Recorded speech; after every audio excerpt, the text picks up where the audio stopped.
Our session today is sharing the responsible business voice on social media.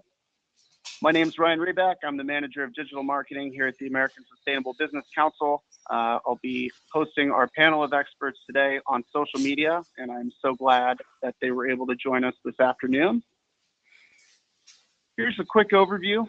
First, we'll have a presentation on strategic use of social media for responsible business voices.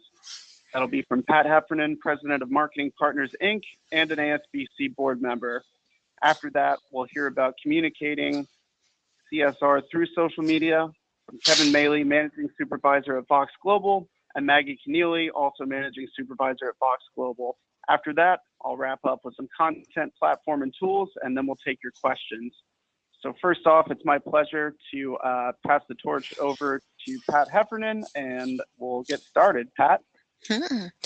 Good afternoon, all. I have gray hair. I think that's all I need to say on this for this slide, and years of working in advocacy and trying to change the public conversation for sustainable businesses and issues. So if we can go on. And again, Ryan. We want to start here by just touching base that social media messaging should be consistent with your messaging and with the same frame, business language, and messages that you use elsewhere. On May 3rd, we're going to dive into this subject deeply on how ASBC helps its members reframe business issues to change the conversation rather than being drawn into an argument where we're using the same language that has been used to keep us stuck in the past. So this was just a reminder before we start that we will dive into that subject of framing and reframing your messages on May 3rd in the next ASBC webinar. Okay, strategy, no news, I'm sure to many of you, is exactly how you're going to achieve your mission. And I think often overlooked about in that is it's about making choices, not only about what you do, but about what you don't do and what you do first. And that's particularly relevant when we're looking at using social media to expand the reach of our business messages for sustainability. So our focus today is on how to include issues and public policy in your social media program. And we are assuming that you have a social media program of some level. And so we're going to focus on how to incorporate public policy issues and sustainability into that program. Okay. Things have been changing. There was a whole period, in case anyone didn't notice, was a period where you could, in essence, keep your channels quite separate, but that is not possible anymore.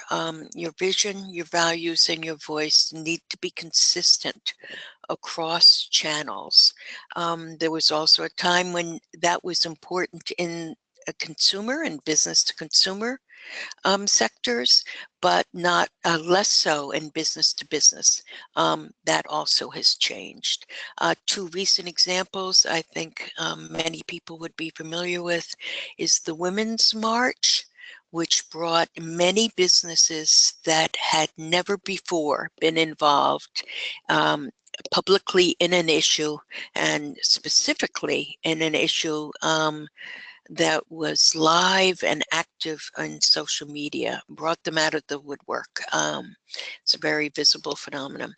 And I'll talk a little bit further about Ben and Jerry's experience on Black Lives Matter, which was a new issue area for them. Okay, so first, because in our experience, many people worry about what if something goes wrong. These are the most common social causes of social media fails. I think we can all remember and recall a few examples of them, particularly in this current year. And we're going to try to help give you some tips to avoid anything like this happening to you. It is not our goal. We want to try to prevent it in advance so that getting involved in these issues, helping to raise the public conversation, is a win for your business and a win for the issue and a win for the community trying to bring change around. So we go on. Okay. One slide that we like to share is about research that was done by Wright IMC. And this is particularly for those of you that may be publicly traded or have a more conservative board or are in a regulated industry, and those are sectors in which there can be resistance about taking a stand. And so there is a growing body of research out there that will support you in doing that, and can be very helpful when you're trying to make the case that you too should move forward in using these issues in your social media, added in one way or the other. So we go on. So why should you get involved here? And it can be a win-win, particularly for a smaller organization. The social media marketing arena is, relatively speaking, a level playing field. So where you cannot compete or be visible about things that are important to you in advertising, and in a few paid social media arenas, or in buying your way in for shelf space in a store and so forth, you can be quite visible and enjoy success in social media. There's research out there now that supports that having a strong social media presence builds brand loyalty. Social media channels help get you noticed at events and in general and with the media for your business and your issue in situations where no one would pay attention to you normally. And two very relevant opportunities that I want to touch on are, it will help you find customers you didn't know exist because you find them by getting involved in the issue, and it helps customers you didn't know exist and didn't know that you existed find you and buy from you or deal with you. So these are opportunities we want to look at. This is support, widespread support from multiple sources now that comes in, that 2/3 of Americans say that after liking or following a nonprofit or corporate social responsibility program online, they're more inclined to do exactly what you want them to do. So again, support to help you build the case if you're running into resistance on why to do that. We do want to touch, and we gladly, and ASBC has resources and many knowledgeable people to help you with this around the special considerations for either business to business, global markets, regulated industries, or nonprofits. You have other constraints that a privately owned, particularly a privately held business, does not have to worry about. So it increases some of your risk, and it means you need more protocols and processes, but it can be done. We've seen it done, and including with government and large global businesses, and done well. One example that can reassure even the most conservative decision makers is HP, because they have over many years now developed a multi-layered public policy approach, and they produce global citizen reports. They separate a number of their channels and their reporting. So we just wanted to offer that as an example and encourage people to contact ASBC if you run into any of these special issues. Can move to the next. Okay, just very quickly, there are of course dozens of social media channels and networks these days. The big six continue to be, for most people, what are shown here. Plus, of course, depending on your specific industry and community or issue, Reddit, Quora, YouTube, and so forth, Snapchat, can be very important in your world. For social issues, policy issues, we go on to the next slide. You'll find,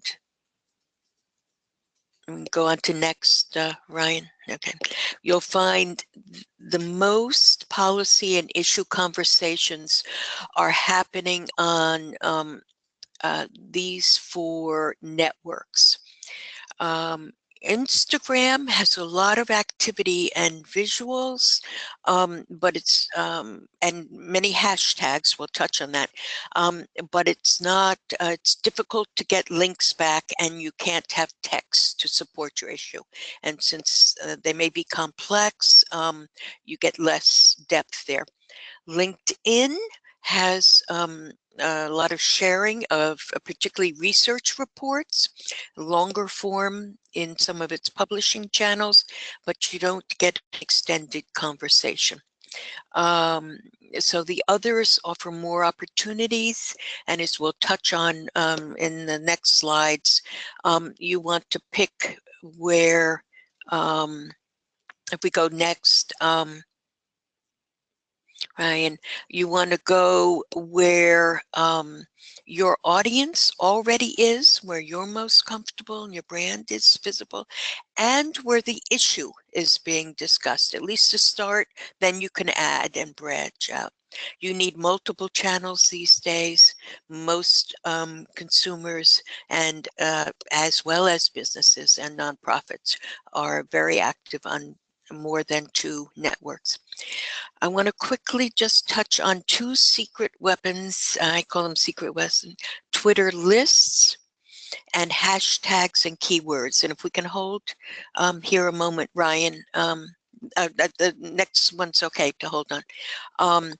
That's because Twitter lists, even if you yourself are not active on Twitter, and we'd urge you to look at it because the media is, but if you can build Twitter lists which are private, neither the people you're following or the keywords or hashtags you're following are visible to people, and yet you and your team can monitor and listen to the conversation and see who is active in that conversation, which is one way to identify potential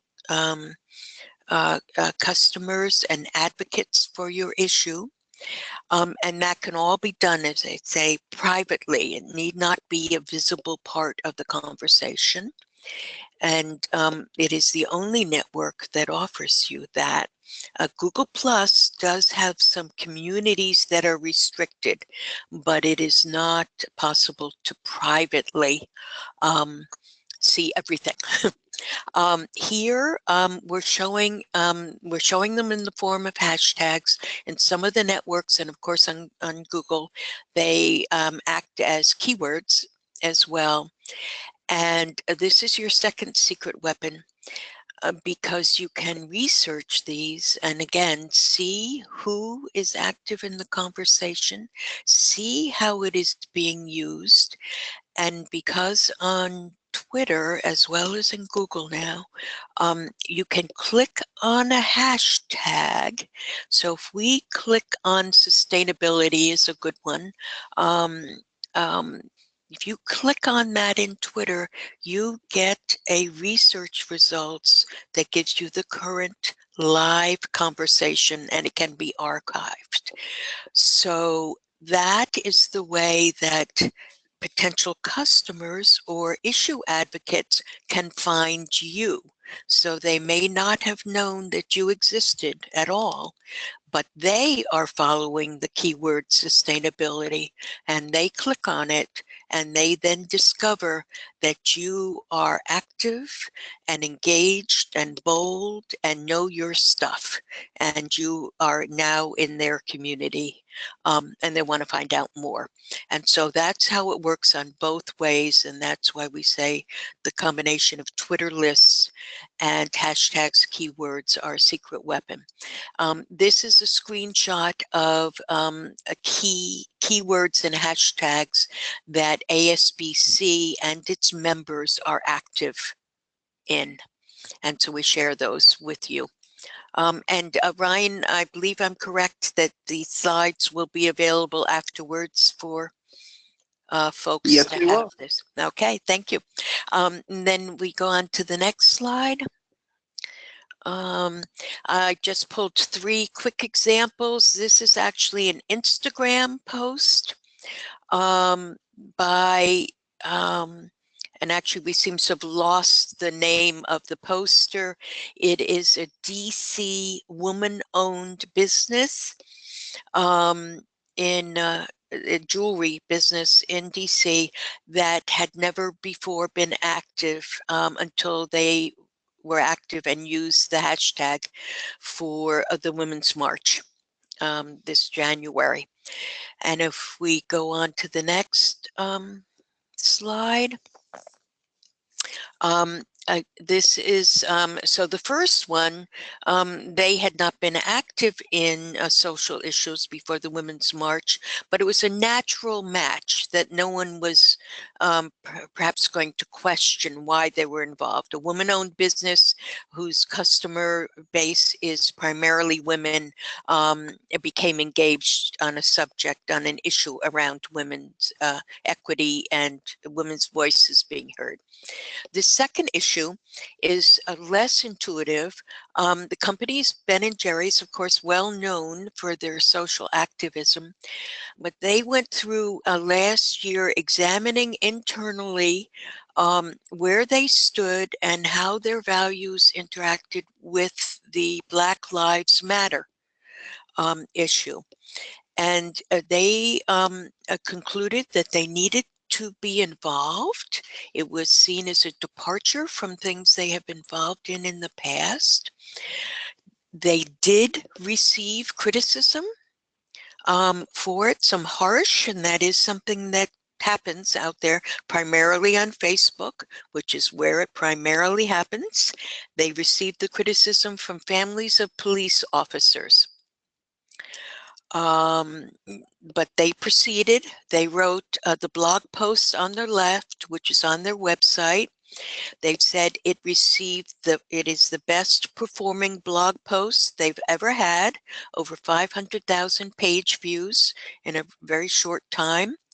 On the right, they did a Twitter chat.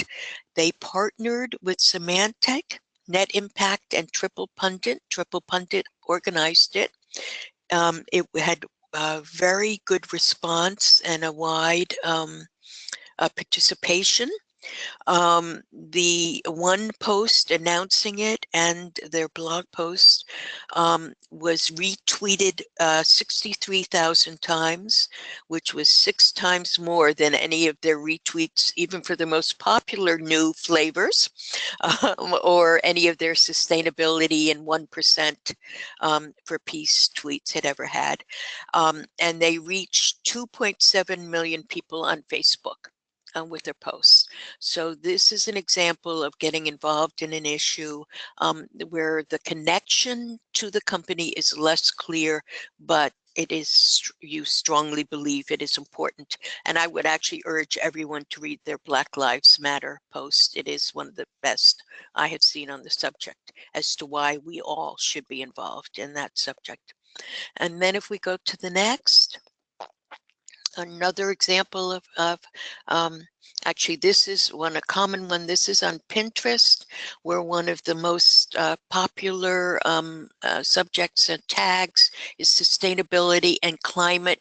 It's an example. Those two words are used across all of the social networks and are very popular and cause a lot of engagement.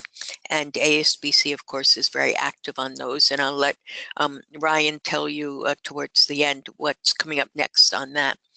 And then if we go to the next, one last quick example is EILEEN Fisher. Two things they are very active on, longstanding involvement. One is sustainability of their materials, their sourcing, and as well their workplace, the quality of their workplace, and how they treat people here and globally. And nearly every one of their posts, and we're in a fashion world here, includes one or more and often both of those issues. And so you see an example of that here. EILEEN Fisher is also an ASBC member. And moving on, Ryan, just a quick note, and again, there's much on this on some tools. For those of you who might not have tried a Twitter list, the first 3 tools here, software programs, Hootsuite, HubSpot, and TweetDeck, all let you build a list and monitor it privately, so that you don't need to go into Twitter directly. And the first 4 let you schedule, so that you control your message and you can get legal or compliance review if you have a team, so that if you have people drafting, someone else can approve before posting and so forth. So they're highly recommended. Hootsuite and HubSpot are the 2 most powerful available out there. Bitly is a shortener, which URL shortener, which does let you create a business account, and all of them give you metrics, which are very key. You will need to report on how this is working, both for your advancing the conversation around a particular issue, as well as for your bottom line if you're a business. BuzzSumo is a good resource to see who are influencers and who and which posts are being shared most often, and that include different hashtags. Hashtagify has free and paid. They all have free and paid versions. That lets you research the hashtags before you use them. And we do urge you to do that. It's a common mistake to think you own it and then to find out that other people are using it in a manner that is the opposite of what you're trying to say. And if it is at all brand related and you want to get deeply involved, you want to make sure that it is something that you can build recognition for and sustain and protect. Start a long-term conversation. So those are some tools that we would recommend. And I think then we're ready to move on to Kevin. Yes. Right. Thank you, Hello? Pat. Kevin, if you're with us. Yes, can you hear me? Yes. We can hear you. Go ahead. Great, thank you. So just brief introductions from myself and my colleague Maggie before we get into it. And I won't read from the slide, but so I work on sustainability and CSR here at Vox Global.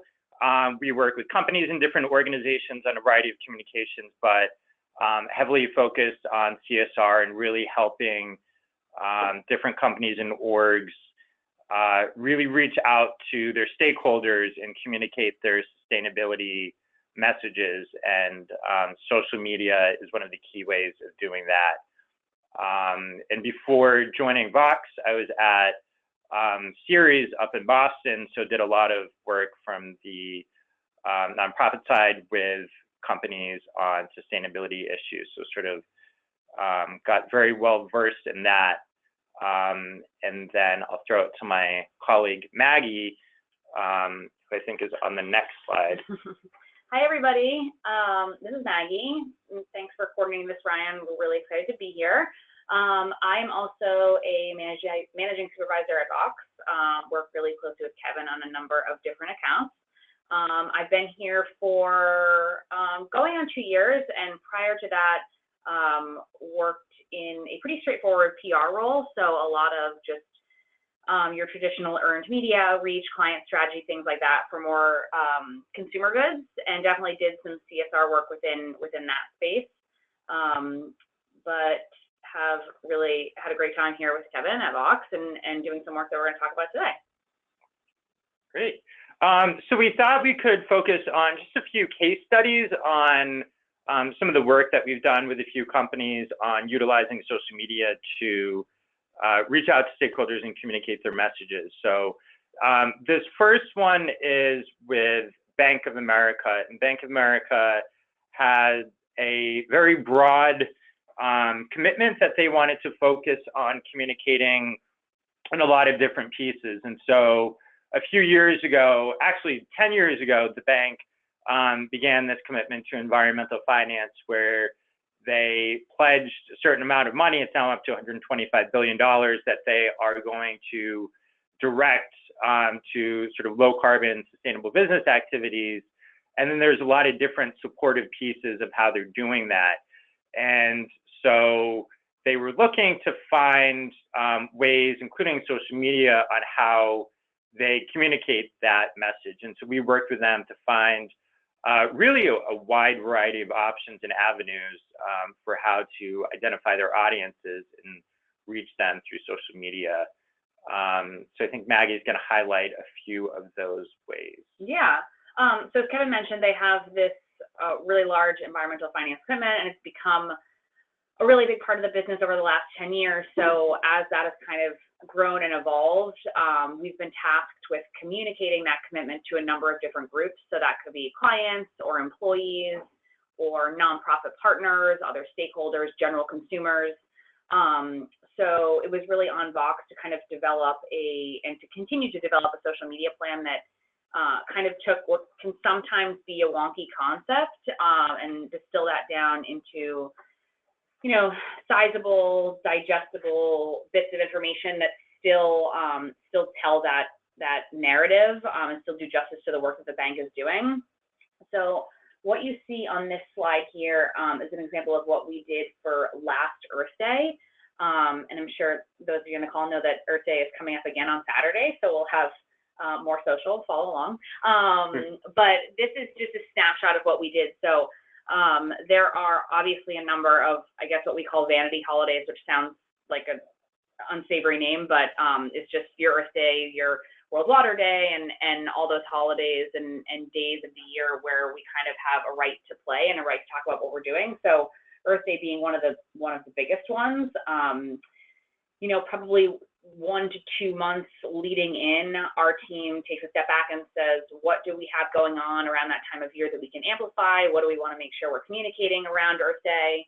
And this is 6 of probably 30 or so tweets that were issued across all of the bank's channels. So for us, that includes their careers handle, their B of A news handle, which is where a lot of their more timely news goes out, their at Bank of America handle, which is where some of the more, ongoing programmatic work happens, Merrill Lynch, US Trust.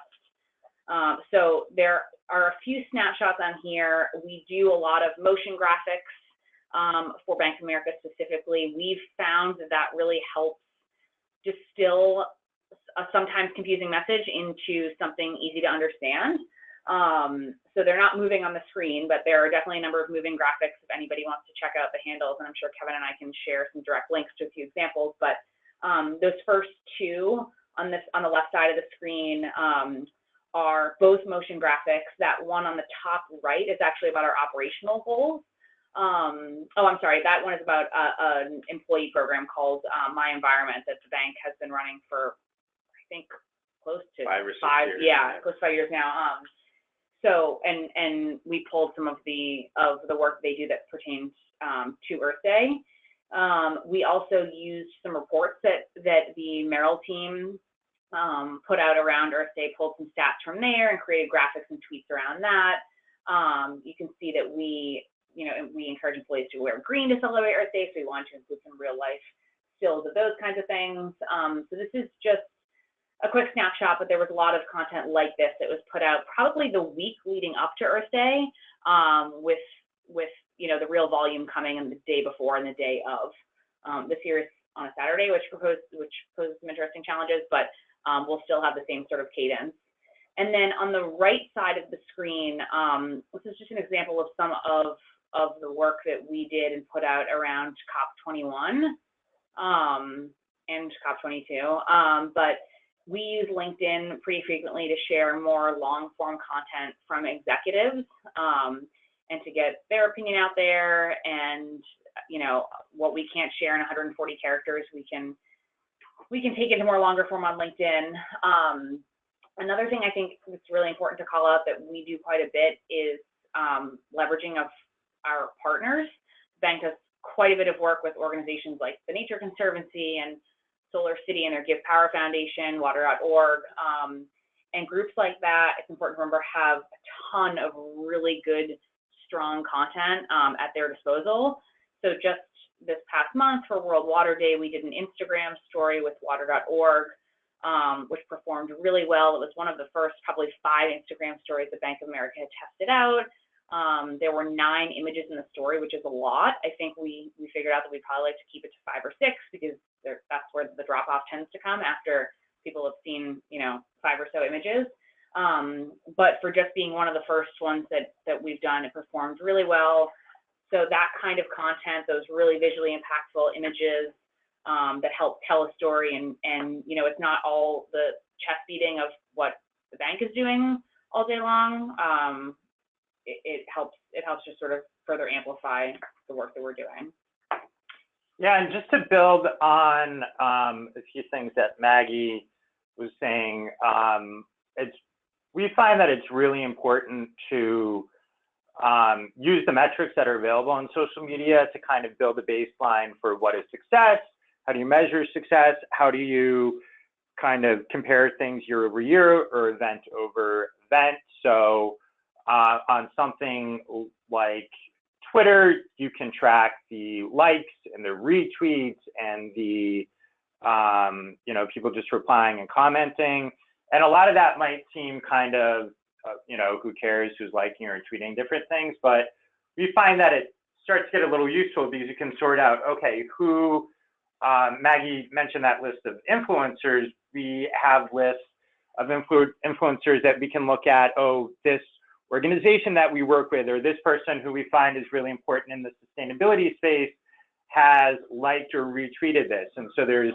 value in that, where then we can say, okay, our efforts reaching out to them have actually been pretty beneficial. So, that success there.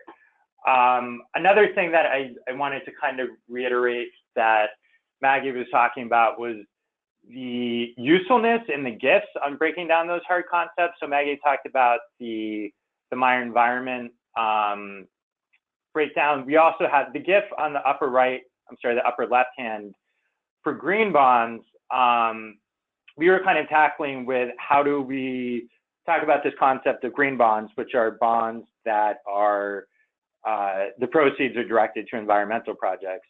How do we explain this concept and the growth of the green bond market over the past few years in a tweet, which, you know, usually we need 3 pages to explain it, but we're able to work with our creative team where it was, I wish we had motion on this, and could show you this, but a pretty simplistic GIF that just shows easy images and that you can use on Twitter, but then you can also put on Facebook, you can put on LinkedIn, you can share across different kinds of social media channels.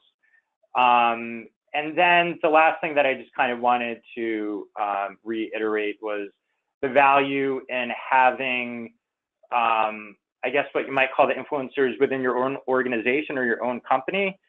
So, you know, a lot of what we see on the screen right now are tweets or social media posts from the company, whether it's Bank of America or Merrill Lynch. But we also work with people and companies and organizations, including the bank, where there's people on the team, sometimes high-level executives, where we help get them trained up and sort of get them to be thought leaders. And I'm sure many of you on this webinar today who are active on Twitter and interested in sustainability probably have a lot of corporate executives or organizational folks in mind that you follow on Twitter because they tweet about interesting things, they make comments, they post articles.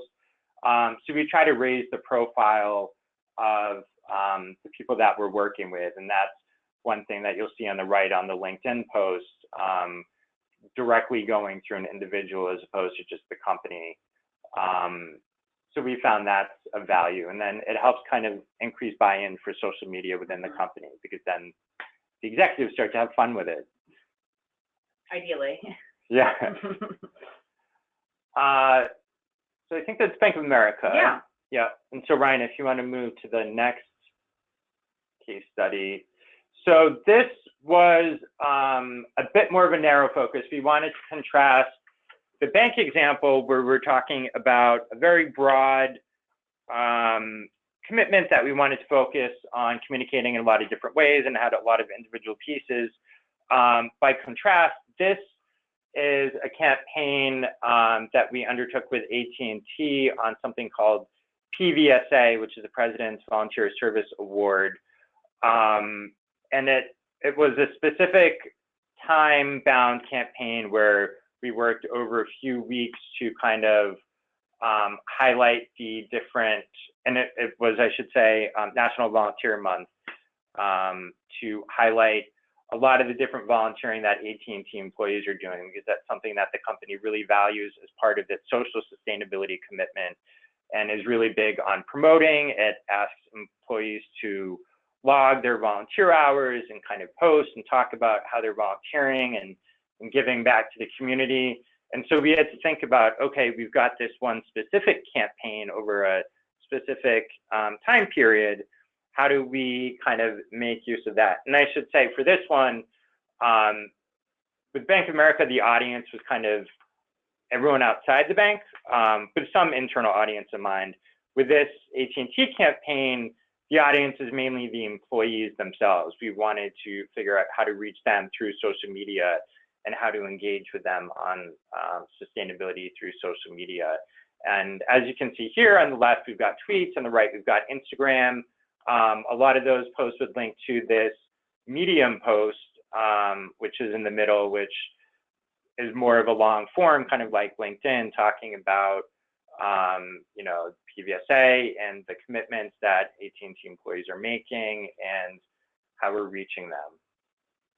Yeah, and I would just add to what Kevin has already said. So this initiative specifically, you know, with AT&T, with a huge company like AT&T, they have employees that are basically everywhere. We know that not all of their employees are sitting in front of a desk all day. Some are in retail stores, some are out on the road. They're in cities all over the country. And those that received this PVSA are made up of all of those kinds of employees. And since the audience for this social work really was the employees who participated and making sure that they felt recognized by the company, we did quite a bit of paid social to help us target those specific employees, and we've actually found this was one of the most engaging paid campaigns that we've ran. I think probably because the employees that had participated really liked seeing themselves getting that recognition. Other employees said, oh, hey, I know that person, they sit down the hall from me. So it felt really genuine and authentic to AT&T and to the employees that had participated. So I think when budget allows and, you know, when there's a really specific need, definitely important to keep that sort of paid targeting capability in mind. Great. And then on the next slide, so these are just kind of what we view as some of the key takeaways from a lot of our work that we've done with companies on social and sustainability. So it's a lot of what Pat mentioned and what we've been talking about. It's getting across sort of all different channels that you can find, and really looking to kind of be evolving with social media. It's always changing. There's always new mediums to get on. We've been getting more and more in Snapchat as companies try to reach millennials and Generation Z, which I think is the next generation. Just kind of engaging identifying your stakeholders and influencers, and so finding them on social media and then engaging with them and getting them to help amplify your message. Really trying to get creative, so beyond just a tweet about something, could you put a picture, a quote card, a GIF, animation, using the metrics, as we mentioned before. So keeping track of that and being able to look back at the end of a campaign or the end of a year and kind of have key performance indicators. We can say we were successful, we weren't, we reached who we wanted to, really knowing what you got out of your effort. Yeah, and I think, you know, so much of social just in and of itself is about being nimble, and, you know, it's really a test and learn. So, you know, we've tried different things on different platforms and realized, okay, the people following us don't care about that, or this isn't why they're following us. This isn't the kind of content they're looking for. So just being able to, like Kevin mentioned, check out those metrics, reflect on what that means, and, you know, pivot if necessary to make sure that the content that you're putting out is unique to each channel, because, you know, not everyone is following you on every channel. So figuring out how to take that message, distill it down, and communicate it in the right way to the right audience on the right channel. Yep. I think that's it. That is it.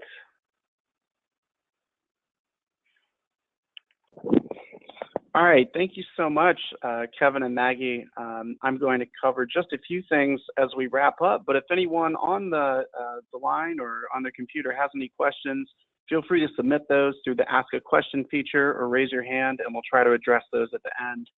I just wanted to show some examples. These really didn't take me long to find with some of our members of ASBC. Just a few examples of our companies being active in the issues that align with their mission that they care about. So I just wanted to show a few examples here. I think we're definitely seeing a climate overall where it's safer to take a stand, and customers are expecting the companies they believe in to take a stand. And these are just a few of the examples of that, but there are many, many more. I just wanted to cover a little bit for those who haven't been creating a lot of social media content. It's always best to start with a strategy before you put things out there with a clearly defined goal. So if you're just trying to build a following, then that's a great goal, and design your content in order to build followers and expand your reach. If it's a specific campaign where you want folks to go to a specific part of your website or sign up to a petition, make sure that the content you're creating is all aimed at getting them to go where you want them to go. And I always say the easiest way to create great content is to just keep asking the 5 W's. And this is really helpful for people who aren't in your communications department or aren't used to having to create content all the time. Make sure you're always answering the who, what, where, when, and why, and you'll be telling a better story. Think about what your voice is, the kind of language you want to put out there. whether that's a fun voice or a professional voice. Think about the personality of your business or organization. And then finally, once you start getting content out there, establish a regular cadence, meaning once people are hearing from you, they're going to expect to hear from you, whether it's every day or every other day, or certain types of posts once a week or communications. Once you start putting content out there in your content program, make sure you continue to follow up at regular intervals so you can build that following. Some additional thoughts and resources. I think one of the best tools you can use is an editorial calendar, and that can look like a Google Calendar or a Google Doc or a spreadsheet. You just need some way to track what you plan on posting on what day and when. And if your organization is anything like ASBC, there's never just one campaign or issue going on at once. We're a multi-issue organization, and there are always multiple things that we need to cover every day and multiple events. So calendaring is your friend. Use automation when it's appropriate for holidays, cultural celebrations, things you know are going to happen, invitations to events before a certain time. That's a great place where you can automate. And then when surprises and short-term things come up or you need to respond quickly, you know that your automated posts are already being taken care of. And you can use tools for that like Facebook Publisher or Hootsuite, and there's many others out there on the market. I also suggest using your personal social media accounts, engaging your staff and your board members. We've recently started sending tweets of the week out to our board members and staff, and that's just kind of a fun way to encourage more people to get involved and share your message. If you think about how many staff members you might have right now, if they all gave you a retweet and a like, then you would just instantly amplify your content within house. So we like to use pre-written tweets and posts and content and send out toolkits for campaigns, and that just makes it easier for people to get involved because they can just either copy and paste or just click a button and then they become part of the campaign as well. Always think about mobile first. The web is increasingly more mobile. People are always going to be on their phones, especially with social media platforms. LinkedIn specifically is 60% mobile already, and the same goes for a lot of other platforms. I always like to use real pictures of people when possible. One of my favorite examples, when I used to work for a veterans organization, everyone would just post a picture of a man or a woman in camouflage, reading a book or sitting with a laptop.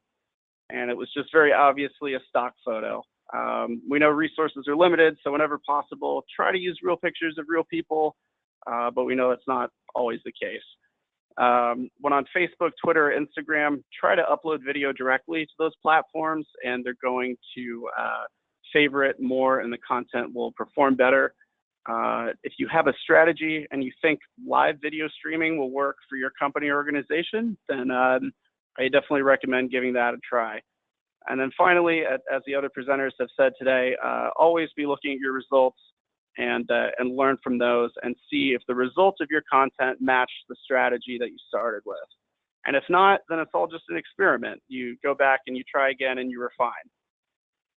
These are just very simple examples of what a content calendar could look like. There's no wrong answers. It's just important to have one and to plan really at least a month or two in advance to have posts mapped out for every day. But if possible, a year in advance as a wireframe, just knowing everything that's going to come up in the next calendar year. For your organization, we focus on LinkedIn company pages. LinkedIn is becoming a content source, and people are going to it for news related to the professional world. 476 million professionals on there, and just remember that many of those users are on mobile. Twitter, Instagram, and Facebook, as the presenters mentioned before. And then personal platforms. Leverage your personal LinkedIn. Try posting a thought leadership piece, or if you have a regular column that you write for another news source, see what their rules are about reposting. And if you're allowed to, go ahead and take one of those articles and repost it onto the LinkedIn platform. And that's going to feed it out to this network of all professionals that are looking for news now. And I also believe in leveraging your personal Twitter. Make sure you have your bio filled out and all the pictures on the profile, and tag your company in your bio, and then mix in a little bit of your personality. So if your personal Twitter is all just retweets of your company, then you're not offering much else in the way of your personal brand. So try to find a balance of your company and your brand, but also a little bit of yourself. And then just a general practice as you build your own following, try to have about 2 times as many followers as people that you're following to build your status as an influencer. This is just a little reminder of our upcoming 2 webinars. The next one will be on effective advocating and lobbying your elected officials. And then we'll have another webinar on May 3rd regarding honing your message and working with the media to get it out. On May 1st and 2nd, we're having a fly-in event in Washington, D.C. that you can learn more about with that hashtag #BizForClimate17. This is a great opportunity for a lot of our friends and members to get involved on social media and put these practices to use.